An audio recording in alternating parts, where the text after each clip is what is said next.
Xorazm bu 1000 yillik tarixga ega hududiy va madaniy makon nomi. Afg'iylar, Mamuniylar, Anushtaginiylar bularning barchasi Xorazm davlatlari poytaxti o'zgarib turgan, lekin hudud Xorazm deb atalgan. 16-asr oxiriga kelib, Amudayyoning o'zan o'zgarishi, Urganchning suvsizlanishi va tanazzuli sababli poytaxt ko'hna Urganchdan Xivaga ko'chiriladi. 17-asrdan boshlab davlat poytaxti Xiva bo'ladi. Tarixchilar ko'pincha davlatni poytaxti nomi bilan ataydi. Masalan, qadimgi Bobil davlati Rim poytaxt bo'lganida, Rim imperiyasi Dehli poytaxt bo'lganida, Dehli sultonligi. Xuddi shu mantiqqa ko'ra, chet elik va rus tarixchilari Xiva xonligi deb yozadi, chunki poytaxt Xiva edi.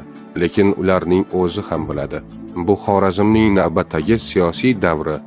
Xorazmliklar nima uchun Xiva xonligi atamasini yoqtirishmaydi? Hududiy g'urur uyg'onadi. Ular Xorazmni poytaxt Xiva bilan cheklashni xohlashmaydi, chunki xalq o'zini xorazmlik deb biladi.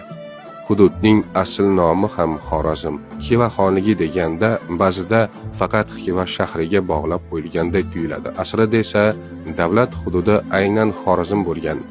Xiva xonligi bu Xorazm davlatining Xivada joylashgan davri xolos. Lekin ichki hujjatlarda, xonning farmonlarida, soliq va yer masalalaridagi yozuvlarda Xorazm atamasi ham ishlatilgan.